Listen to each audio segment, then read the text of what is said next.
Anybody wants to take a stretch or wave to your neighbor or your Zoom neighbor? Hi, Zoom. Hello, everyone.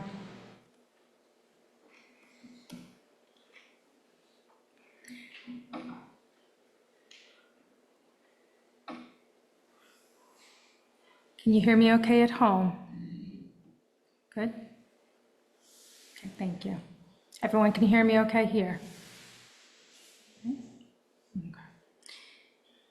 Okay. So my name is Denise. I'm one of the 6 Dharma leaders here at IMCC.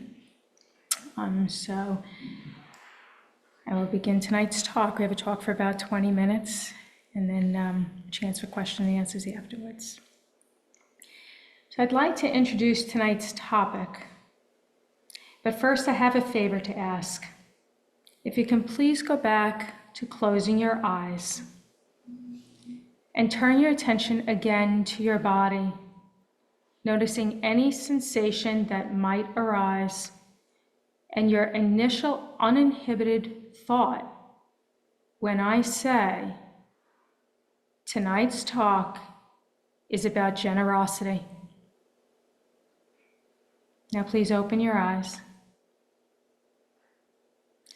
Now no one needs to admit this to the gathered group, but was anyone's immediate reaction at least mild suffering, thinking, oh, here we go again, another group looking to bolster the coffers?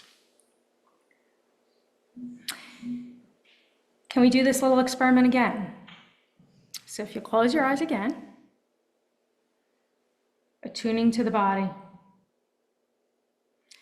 notice your next uninhibited thought when I say, tonight's talk is not a Dana talk.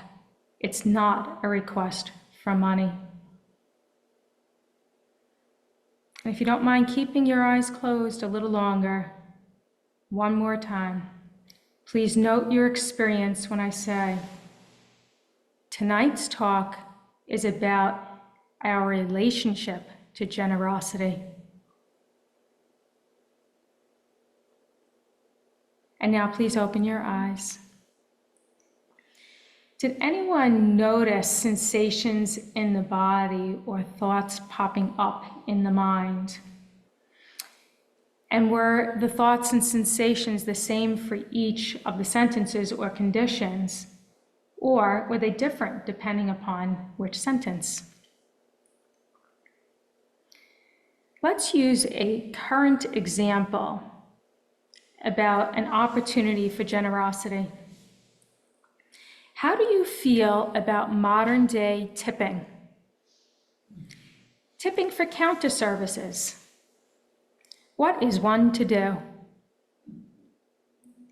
What thoughts and feelings race through your mind or your body? Do you tense up anywhere when they turn that little monitor around? Perhaps your index finger is tense, knowing which button to push. Okay. Will someone spit in my coffee if I make the wrong decision? Do I fear I'll be labeled as selfish if I choose less than 20%? I don't know if you've had this experience. Obviously, I have. Okay. The Buddha taught we should always observe our minds and hearts before, during, and after any activity or action. And regarding the act of giving, or what is known as dana in the Pali language, the Buddha tells us to be before giving, the mind of the giver is happy. While giving, the mind of the giver is peaceful. And after giving, the mind of the giver is uplifted. When we are at the counter, the service counter, do we feel peaceful? And after, do we feel uplifted? I would suspect our mind and feeling states might be different if we were to give $5 to a company who does a nominal interaction with our order than if we were to give $5 to provide a meal for someone who is hungry. Or if we're thinking maybe the $5 is helping this person to afford their college tuition. Our motivation makes a difference. The Buddha taught there are 3 components to a generous act. This is in a very similar vein. Delighting upon the prospect of giving, delighting in the experience of giving, and delighting in the recollection of giving. If this is not our experience, then it's possible we're not feeling generous in the moment. That simply is what is. And perhaps it is just not the right circumstance or condition for generosity to be generated. We do not need to look with shame at ourselves that we are inadequate or a heel for not feeling generous in a particular moment. But it is in our best interest to understand why we are not feeling generous in a particular situation. The Buddha's first teaching was on generosity. He is said to have given the generosity talk as the first teaching in any new village where he taught, because it is at the heart of Buddhist spirituality. It is an understanding of the noble truths that clinging breeds unease within, and letting go releases that tension and brings a sense of freedom, freeing us from suffering. In the Pali language, that was the language spoken at the time of the Buddha, kanja is the word for the inner quality of generosity. Dana is the Pali word for the actual act of giving. Our Dharma leader emeritus, Joy Libeth, who is also our IMCC founder, said in her 2022 Dharma talk, generosity is an act that opens the heart and allows the mind to let go. That's not what my experience always is when I give something, but it's pretty spot on when I'm acting out of generosity. Now this time you can do this with your eyes open or closed, but if you'd like to take a minute now to think about what motivates us or you to give. See if maybe you can think internally about maybe 3 reasons why you might be motivated to give something. And if you have difficulty coming up with those reasons, just think about the last 3 times you gave something and why you might have done that.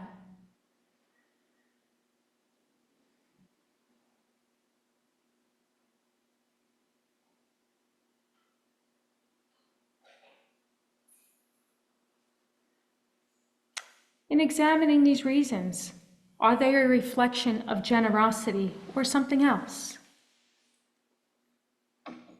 Examples of motivations for giving that are not out of generosity or are not necessarily generous is to give out of fear, to improve one's own reputation, out of anger, out of stupidity or lack of awareness, out of tradition or ritual. Think about those holidays coming up. Out of guilt, to be able to approach others without embarrassment. Reciprocation, to keep a level playing field of power and control. Perhaps in anticipation of someone else's gift. And perhaps to unload our burdensome junk. True generosity lies in our motivations and intention. Is the act out of self-service or for the benefit of another or others? The Buddha said, this Sariputta is the cause, this is the reason why a person gives a gift of a certain sort and it does not bear great fruit or great benefit. Whereas another person gives a gift of the same sort and it bears great fruit and great benefit. I hope that was clear and it didn't sound like gives great fruit, because it sounded like that to me. The Buddha said there are 5 benefits to generosity. To become dear to others, admired by the wise, to enjoy a fine reputation near and wide, self-confidence, and we will go to a good place when we die. But notice, he said these are the benefits. He did not say these are the reasons to give. Is our motivation self-serving or an act of freely letting go, non-attachment? If self-service is the biggest reason for motivation giving, it will not likely feel uplifting to you.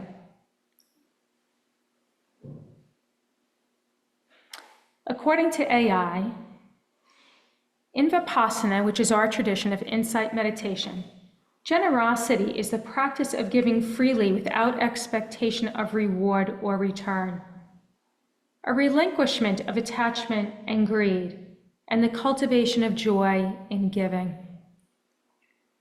Can we give without wanting the gift to be accepted or to be used in a certain way? Can we give up control when we give? That would be more true generosity.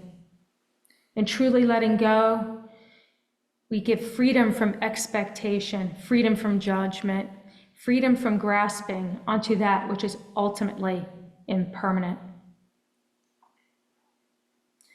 The Buddha asks, and what is the treasure of generosity? There is the case of the disciple of the noble ones, his awareness cleansed of the stain of stinginess, living at home, freely generous, open-handed, delighting in being magnanimous, responsive to requests, delighting in the distribution of alms. This is called the treasure of generosity. In return for the freely given teachings of the Buddha and his monks and nuns, the community practiced almsgiving, providing food, robes, and other basic needs so that they can continue their teaching. A dana practice is also available here at IMCC, but it's not a dana talk. This is not expected or required, but an opportunity to practice generosity if so desired. If you find that benefits your spiritual path, if the opportunity exists. There is also benefit in learning to receive, and this actually might be harder to do than actually practicing generosity. However, it can be an act of generosity because it allows another to practice generosity.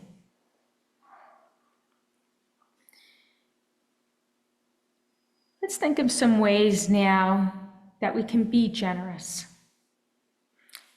So there's donations in the forms of material goods or money, the donation of our time to help another or a cause.